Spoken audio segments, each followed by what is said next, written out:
boa noite. Meu nome é Gustavo e o nosso trabalho será sobre a vida adulta tardia, que é a finitude da vida, né? O trabalho é composto pela Noêmia, o Antônio Carlos, a Júlia Lima, a Marina, Yasmin, Tainara e o Matheus Lima. O trabalho irá falar sobre a discussão sobre o envelhecimento e as expectativas de vida. As demandas políticas públicas que orientam os diferentes segmentos de atendimento a esses grupos, né? E aos processos psicoterapêuticos que contribuem para uma redescoberta do próprio sujeito e possibilitam novas elaborações frente ao envelhecimento. Conceitos importantes: idade funcional, a medida da capacidade de uma pessoa funcionar em efetividade em ambientes físicos e sociais em comparação com outras da mesma idade cronológica. Gerontologia, estudo da velhice e dos processos de envelhecimento. Geriatria, área da medicina relacionada aos processos de envelhecimento e dos problemas de saúde que surgem com a velhice. Expectativa de vida, a idade máxima que uma pessoa provavelmente viverá, dada a idade atual e as condições de saúde. Longevidade, a duração de vida de um indivíduo. Tempo de vida, o período mais longo que os membros de uma espécie podem viver. Vou falar um pouco sobre o estado cognitivo e físico na velhice. A velhice é um período normal do ciclo de vida, com seus propósitos, desafios e oportunidade de crescimento e adaptação, e cada um se adequa às suas necessidades. O adulto mais velho, ele também evidencia padrões diferenciados de sono. Uns acordam mais cedo, outros acordam no meio da noite. Nessa imagem, como você pode ver, um bebê precisa dormir em torno de 11 a 17 horas distribuídas ao dia. Uma criança de 3 a 10 anos precisa dormir 10 horas por noite. Um adolescente de 12 a 18 anos precisa dormir 9 horas por noite. Um adulto a partir de 18 anos precisa dormir de 7 a 8 horas por noite. E a fase a qual estamos falando, que é o idoso, precisa dormir de 6 a 7 horas divididas entre o dia e a noite. A proporção da incapacidade física também aumenta. Embora alguns adultos que têm restrições em atividades, que é os que têm artrite, hipertensão e doenças cardíacas, são mais prováveis doenças ocasionadas pela incapacitação. E as mudanças físicas, as mais visíveis são a pele, a perda de massa muscular, ganho de gordura corporal, cabelos e pelos corporais. E as menos visíveis são as que afetam os órgãos internos, sistemas corporais, o cérebro e o funcionamento sensório, motor e sexual. Sobre o desenvolvimento cognitivo, os idosos eles mostram consideravelmente uma praticidade de desempenho cognitivo e podem ser beneficiados com treinamento. Ou seja, quando chega uma certa idade, tem que fazer um treinamento. Quanto mais eles treinam, mais eles têm a capacidade de ter facilidade para aprender novas coisas. A memória também é considerada um dos sinais da velhice. A deteriorização cognitiva ela pode, com frequência, estar relacionada com a falta de uso. Bom, eu vou falar sobre as mudanças físicas no envelhecimento. O que acontece é que a pele tende a ficar menos elástica e mais pálida, assim como os músculos e as gorduras encolhem, a pele começa a ficar mais enrugada. Pode acontecer também de aparecer varizes nas pernas e os cabelos começam a ficar grisalhos e mais finos. Os adultos mais velhos, eles diminuem um pouco de tamanho em razão do atrofiamento dos discos que ficam entre a vértebra da espinha. Especialmente as mulheres que têm a osteoporose, né? O afinamento dos ossos pode causar a cifose, que é mais conhecida como a corcundez. E o que seria essa corcundez? É uma curvatura exagerada que fica na coluna vertebral. Bom, vou falar sobre a cognição e envelhecimento do cérebro, né? É natural que depois dos 50, né, esse envelhecimento natural, né, tende a acontecer, né? Então vem aí um declínio muito grande das funções sensoriais e psicomotoras, né, como visão, audição, força, né, resistência, o equilíbrio. Então há um declínio físico também, né? Então eu percebo isso aqui em casa mesmo, que eu tenho exemplos, né?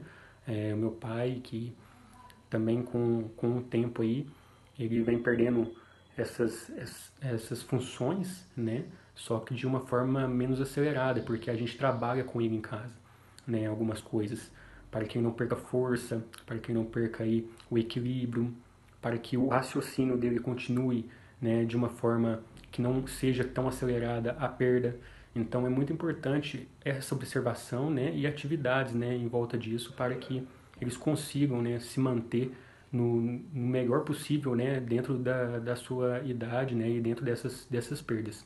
Então o que ele tinha lá fora, né, antes da pandemia, a gente já não consegue fazer mais, né, devido às restrições. Então o que a gente faz com ele dentro de casa é um trabalho diferente nesse sentido, né, para que essas funções, né, essas danificações, elas não sejam de uma forma mais acelerada, né, que não danifique, não prejudique de uma forma mais rápida, vamos dizer assim. Nós encontramos 2 vídeos, onde um é o oposto do outro. Um mostra o idoso se reinventando, ele buscando novas metas e novas práticas, e no outro mostra que o idoso ele não se aceita, então ele busca plásticas e outras coisas para regredir e não passar pela fase da velhice.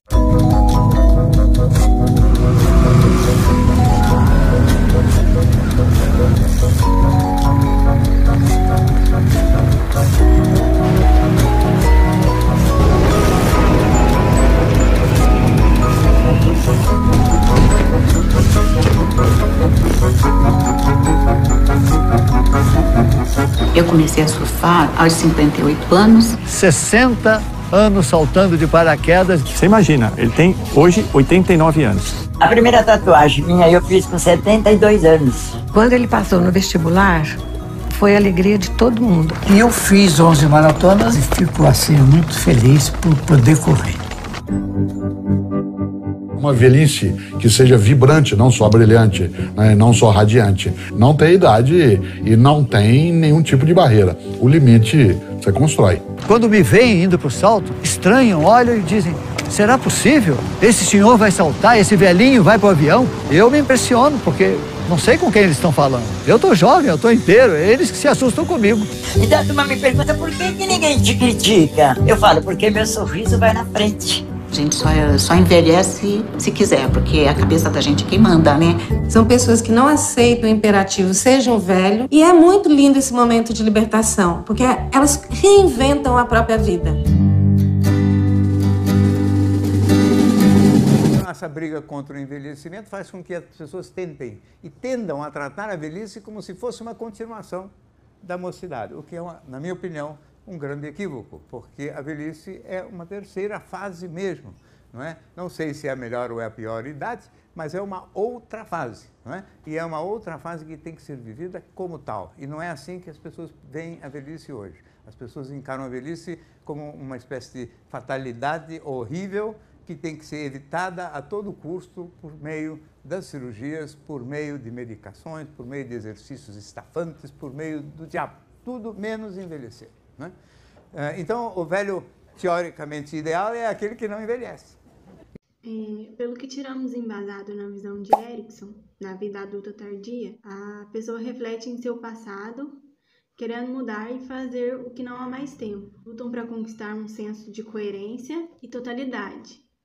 Nessa fase, é importante o acompanhamento com o psicólogo, para que a pessoa não se sinta inútil assim e ficar depressivo, acelerando a chegada da morte.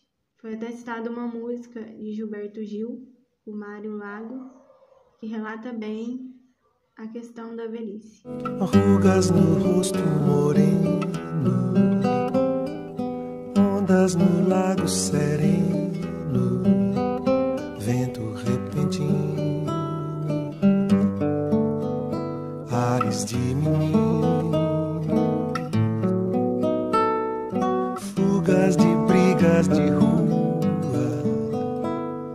luas e luas e luas, repentina paz,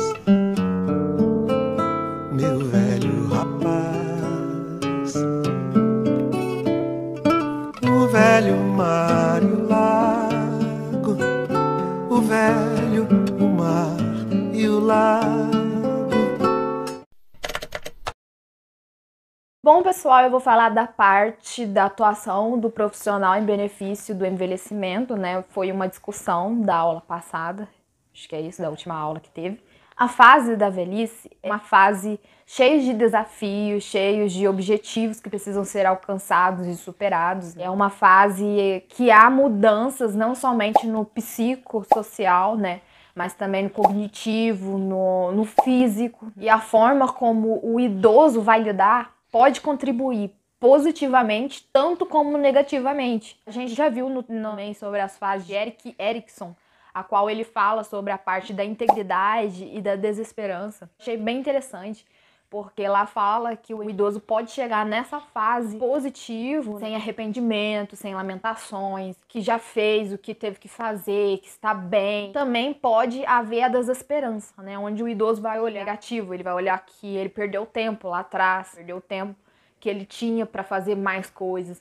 Talvez ele se sinta impossibilitado de fazer certas coisas ou também de começar algo novo, se sinta arrependido de certas escolhas a qual fez. O idoso pode ficar triste, pode ficar angustiado, e isso pode até gerar depressão no idoso, né? O psicólogo vai estar ali para ajudar, né, com essas adaptações, para que ele se sinta mais satisfação em enfrentar tudo isso que ele tem que enfrentar. Agora eu vou falar um pouco sobre a entrevista que eu vi, né, sobre o envelhecimento. Eu achei uma parte muito interessante, que fala um pouco de abandono, que os idosos ali que foi entrevistado observaram, muitas pessoas passam e nem se importam, nem para olhar. Por isso que é muito importante o apoio da família, né, para eles não se sentirem sozinhos ou não acolhidos. E uma coisa bem importante que eu vi também na entrevista, a parte do que uma senhora, ela disse que ela está bem alegre, bem feliz, e pelo modo dela falar, parece realmente que ela é feliz nessa fase da velhice que ela está passando. E aí uma pergunta que acaba ocorrendo da entrevistadora, que ela pergunta, né?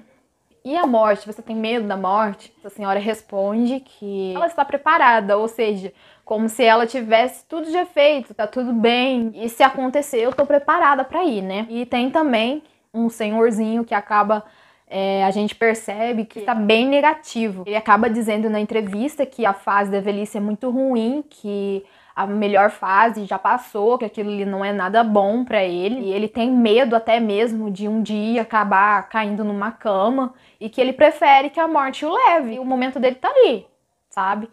Ele dá aquele entendimento de que ele prefere morrer, de que ele prefere ir embora do que ficar aqui para ver o que vai acontecer. Então eu achei bem importante, porque isso nos mostra que cada pessoa vê a vida de um modo diferente. O psicólogo, ele precisa estar ali, né? Precisa atuar não somente para criança, para adulto, para jovem, mas para todas as fases, inclusive a velhice, que também é uma fase que precisa de motivação, que precisa de alguém para apoiar, de alguém para olhar ao lado dele, de olhar para ele, né? Então ele já acha que às vezes não tem valor para a vida, não tem valor para a família, não tem valor para a humanidade. Então é muito importante que os psicólogos estejam em atuação para que ajude, né, a entender que eles não estão sozinhos, que tem pessoas assim que os amam. Inclusive, eu dou uma explicação da minha família. Eu tenho 2 avós. Nossa família não deixa de visitar lá toda semana, mas eles insistem em falar pra gente, olha, vocês não estão vindo aqui, só que estamos indo sim. Ou seja, eles acabam se sentindo tão sozinhos que esquecem muitas das vezes as visitas que vamos lá. Eles querem muito mais. O psicólogo, ele pode estar ajudando a eles a compreender que por mais que eles se sintam sozinhos, às vezes eles não estão sozinhos. Mas também realmente existe idosos por aí que sentem que estão sozinhos, mas que realmente estão sozinhos. E é isso, assim eu quero concluir o nosso trabalho aqui. Espero que vocês tenham gostado.